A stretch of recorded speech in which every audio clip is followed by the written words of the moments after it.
Everybody, Dan Turbyville here, Memphis Fence Company, Powerhouse Fence Show, and I've got Bo with me here from Thompson Cat in Memphis, Tennessee, and he just is bringing over this brand new 265 compact track loader for us to test out.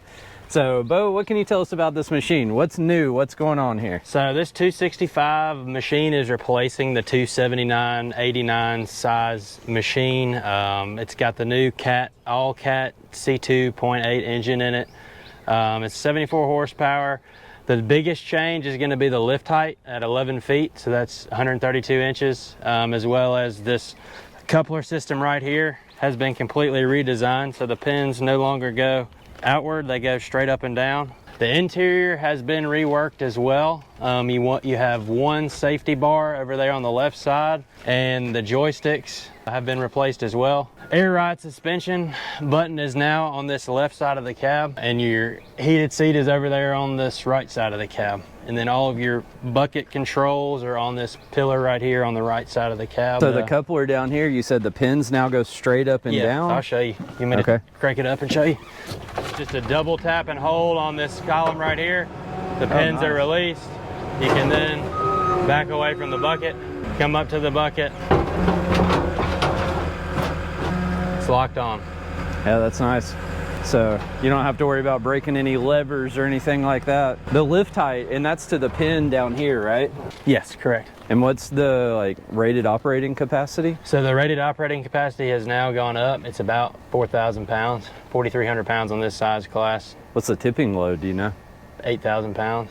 So y'all are operating at half tipping load? Yep. Yeah, I like how this is kind of recessed back in here. Yeah. So one of the things that we have happen a lot on the Bobcats that we have, all these hookups are all the way out. Right. And so we have those big orange attachments down there. If you're not careful, when you tilt back all the way with them, it'll hit your hoses and stuff. And we've had a few of the couplers break off. And so even when we run 90s off of them, we still kind of have that problem where they'll hit and get kind of broken off there. Here's another cool thing about this redesigned coupler system right here. So this is now the hydraulic release. It releases the pressure on the hydraulic line. So you don't have to push them in. That's right. Yeah.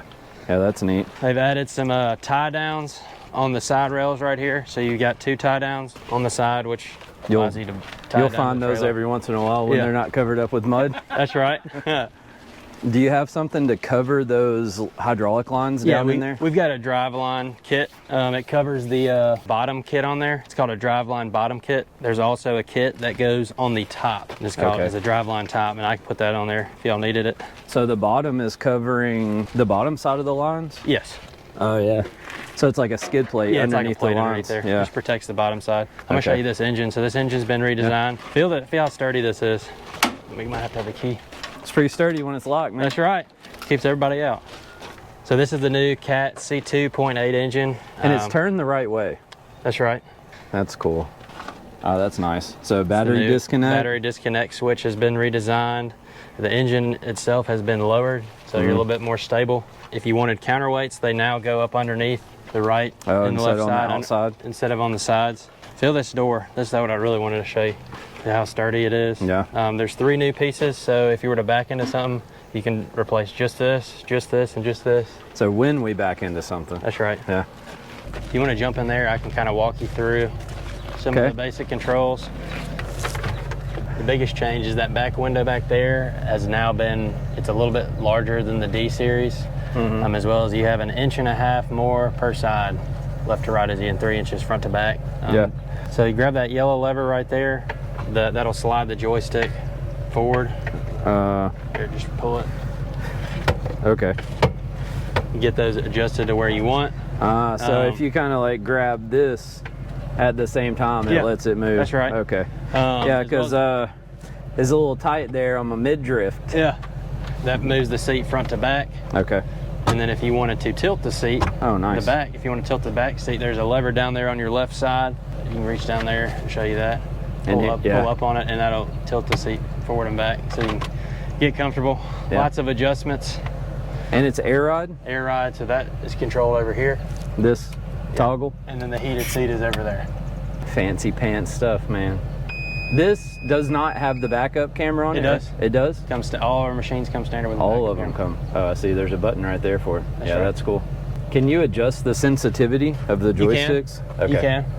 There's all kinds of options in there. If you click that little hamburger icon. So that is one thing that's cool about the Bobcat machine is that you can just, there's a little toggle. And so a lot of our guys, like we used to run case. Right. And so those are all the H pattern. And a lot of our guys will swap it back to that. Right. And so it's a little bit easier than going through the settings there. But I mean, it's not the end of the world if you do want to swap back and forth. So it's pretty cool. It's nice and comfy. I mean, there's plenty of room in here. I'm not the biggest guy in the world, but I'm also not the smallest. And right. I mean, I definitely have plenty of room. So that lever right there is the hydraulic release. If your loader arms were to get stuck and you run it out of fuel, pull that red switch and the loader arms will drop. Okay, so like an emergency release. It's emergency release. All right, well, I do appreciate it, yes, man. Yes, sir, thank you. Thanks for recording some video with us in Thompson Cat in Memphis, Tennessee. So now the salespeople are gone, so we can do a little side-by-side comparison right here. You can see on the Bobcat how this is all the way out on the face.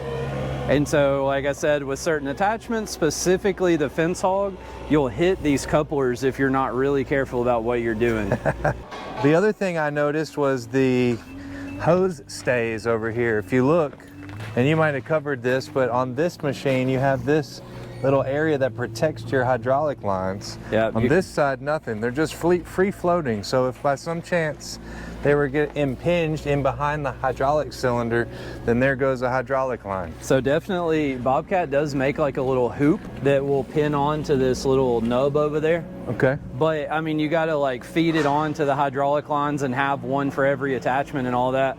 As where on that Cat, you can just hook them in there and you're good to go. Cool. So check this out on this Bobcat. One, there's no hydraulic lines exposed down here, right? So that definitely sucks on that Cat that the hydraulic lines run through there, but they did say they make a guard that you can put over them. But I definitely could see like a piece of pipe just shooting up through that hole and cutting some of those lines. But look, these are the furthest lines back right here. And if you come around the back of the machine, you'll see there's nothing sticking out past the loader arm. And then if we look at this Cat, you see how these are stuck out. Not a huge deal because we're not doing like forestry or any kind of clearing or any of that stuff, but it does give you a little bit more exposure back there. But it sure does look tough. It looks like a Decepticon on the back, and that's pretty cool. I like the fins. I like the louvers, they're pretty cool. Yeah, that's and the backup camera, that's awesome. That's to prevent drag. So they said that you can replace each, see how it's all bolted on? So if you do damage one of these sections, you can just replace that little louvered section on there. You can see there's a big chunk of hydraulic lines in there. And then, like I said, down in between the tracks and the undercarriage, those are exposed. They do make covers and guards and stuff that go on there. So not super crazy about that. The rod on this thing is 100 times better than that Bobcat. We don't have any of the Bobcats with their version of suspension. It comes standard on all Cats, and so the rod on this thing is way better. But I think it's a little bit, I think it moves a little bit slower, especially with the load, like traveling up this hill. We're gonna test that out. Check out this coupling system right here, Zach. So one hydraulic cylinder pushes that up and down, and it twists that whole bar, which moves the pins up and down on either side. One hydraulic cylinder to rule them all. But super cool design for like simplicity. Right. The kind of the concern and maybe even the trade-off is there's no way to manually release it if you do have any kind of failure. Right, wherein on this you can notice on the Bobcat, the Bobtach, it has two different operators, but the handles are still exposed. So if ever the hydraulic goes out, you can manually pry this open or just detach the cylinder. So you're gonna have to pull the cylinder off or release the lines or something like that for it to move manually, but you can indeed do that. Which we've done. Yep. Had to do. In fact, we have a machine sitting here right now that has that cylinder zip tied on it. So another thing that they pointed out, see how this idler back here is like a triple idler? So it's got two sets of grooves. Yeah. And in the back, that one's just a single. So they've done some things to kind of make it a little bit less susceptible to tracks popping off and stuff while you're out there in the real world running over things. Pros and cons of either one. Oh, what this baby can do. Y'all excited to see what that baby can do?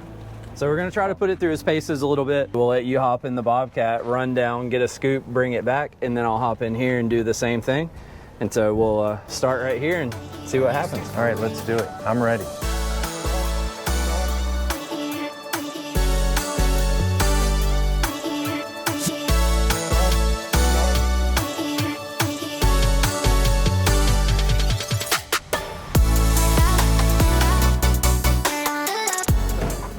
59:06, just shy of a minute.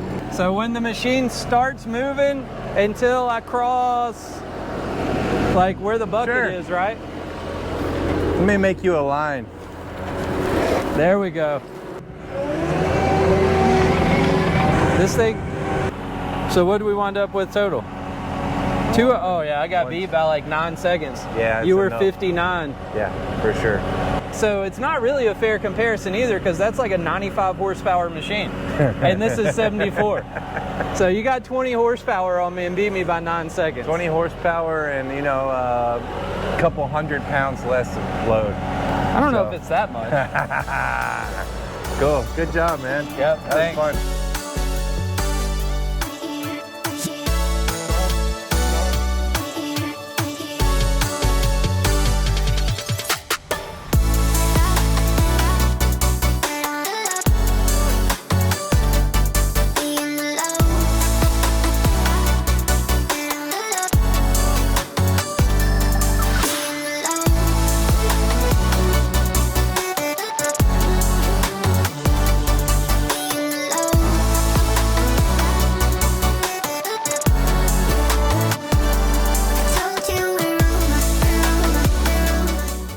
Look at this fancy custom pin we have here. It'll work as a kicker. It'll knock all the dirt off the hole. Or in case you need to give it a little wiggle.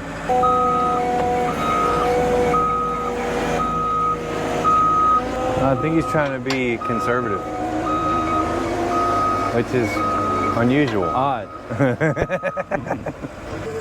Commence digging hole.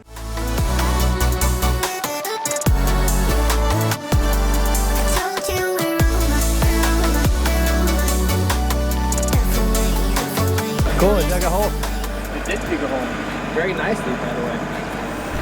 Yeah, so now there's like a crowd of people over here with pitchforks and torches because we won't let everybody hop on and take a turn. So in summary, I mean, it did everything that we asked it to do. We dug a hole with it. We played around in the sand and gravel. One of the things I always look for in a machine is, can it turn and lift and tilt all at the same time? Like, does it have enough hydraulics to do all three? It does. Like in comparison to the Bobcats and stuff, it moves a little bit slower than what I would But I have think expected. what we saw with that, like, kind of a lag, if you will, or like the lack of acceleration, you maybe be a little bit safer and you wouldn't accidentally do a 90-degree turn and knock someone over, Yeah. or you know accelerate quickly, and Yeah. maybe that makes it a little more safe. Yep. I mean, when we were picking up the attachments, and you know, you have to give it a little bit of gas to get it to inch forward, unlike the Bobcat skid steers. I mean, you could quickly just bump the throttle and run someone over. You Right. know? Yeah, so I even turned the sensitivity all the way up. I think we've mentioned it does have like settings for the drive and for the loader, and I think I'd turn them maybe back down to medium, at least on the loader part. The loader was a little bit jumpy over there. When I dropped that Sakrete, I went to move a little bit and it moved a lot more than I expected, but that's a part of getting used to any kind of new machine. I do like that you can adjust it. So like in Kubotas, the ones that I've ran in the past, you couldn't adjust them. So yeah, man, but I mean, I was really impressed by just picking up these, I don't know, that's the better part of 2 pallets of Portland that we picked up at one time, and it Yeah. lifted it and wasn't tippy or anything. Yeah, I mean, probably 6,000, well, 5,000 pounds. At least. And I mean, you saw me take the pallet of Portland, and basically I just went from full wide open throttle and just let go of the joystick and let it stop instantly. And I mean, yeah, it got a little tippy doing that, but it wasn't to the point where it's going to just like flip me over, and it wasn't that violent inside. When I did it at first, man, I like let go and grabbed the sides. I thought it was going to be kind of violent, but it just stopped Cool. and sat back down. So Well, we yeah, put her through our test. Looks like she passed. yeah, pretty impressed. Seems like a good machine. Time will tell. Thanks for all your help, man. I appreciate Yeah, it. dude, that was fun. Thanks, Ilaria. Thanks for hanging out. Thanks for watching our demo of this new cap machine, and we'll see you.